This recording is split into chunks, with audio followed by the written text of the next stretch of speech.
density, sometimes written as D, sometimes written as rho, Greek letter for R, rho, is defined as the mass over volume, let's write this big V here, mass over volume of a fluid. And again, it has different units.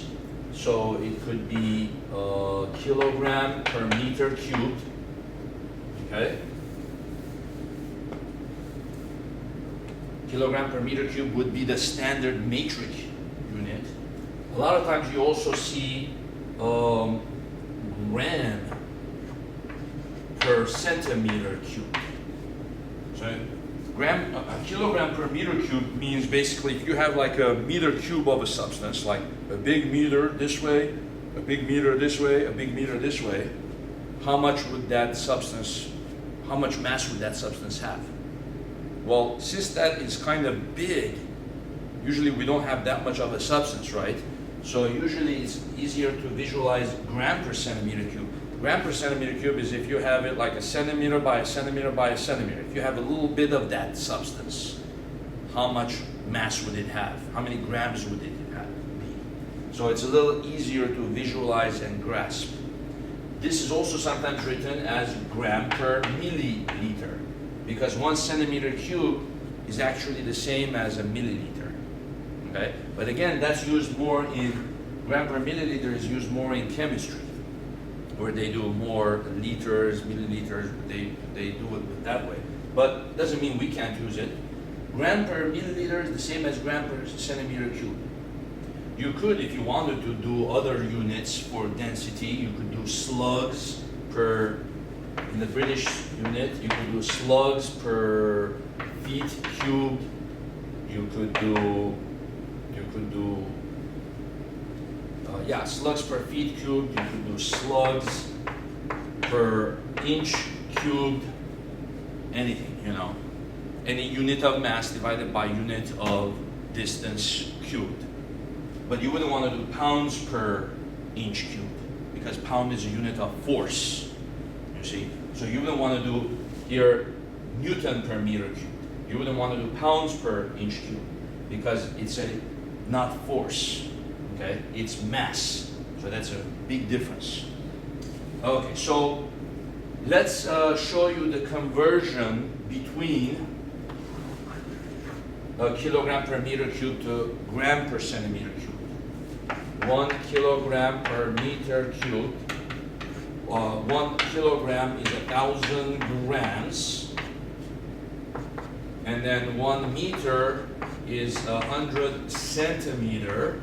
And then cube that. And then we get what? That's equal to 1,000. The kilogram cancels the kilogram, the meter cancels the meter, so you have 1,000 gram per, and then 100 cubed is what? It'd be, since this has 2 zeros, if you cube it, it's going to have 6 zeros. So you're going to have 1, 2, 3, 4, 5, 6 centimeter cubed. Okay? So you're going to have 1,000, and then it's going to cancel this, so it's going to be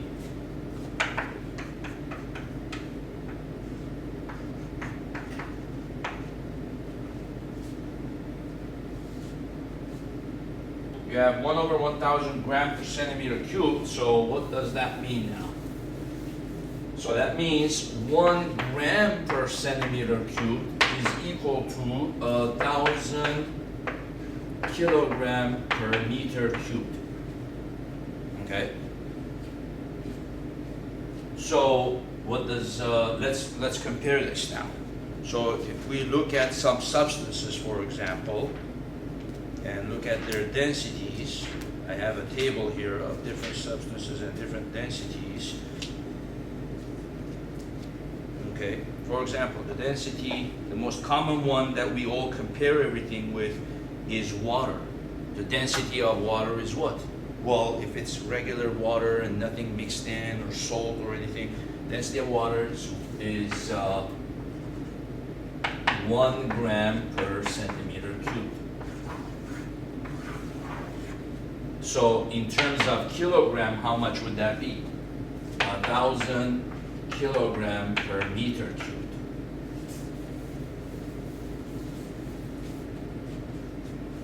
Okay.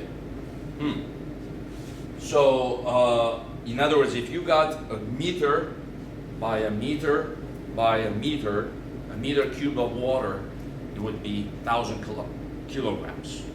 So that's pretty, that's kind of hard to visualize. That's very heavy, which is, in terms of pounds, is 2,200 pounds. Okay. So what are the densities of some other substances? Well, the table here that I have says everything in terms of kilogram, which is a good thing because then we can convert it. For example, density of seawater, it says, is about 1,030. Density of seawater is about 1,030 kilogram per meter cubed. Okay. Well, how do you convert that? Well, going backwards, you just divide by 1,000. So, right, that'll be 1.03 gram per centimeter cubed. So since seawater is mixed with salt and stuff, it's going to be a little denser than pure water, which is going to be what? Well, that means it's a little easier to swim in seawater, right? Yeah, that's the density of pint. Well, converted to gram, it's 0.37.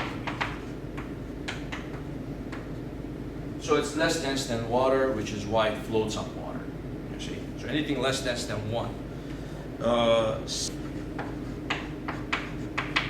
In terms of kilogram, gold is going to be 19.3 times 10 to the third. So 19, so that's 19,300 kilogram per meter cube. So 1 meter cube, 1 meter by 1 meter by 1 meter of gold will have a mass of 19,000 kilogram.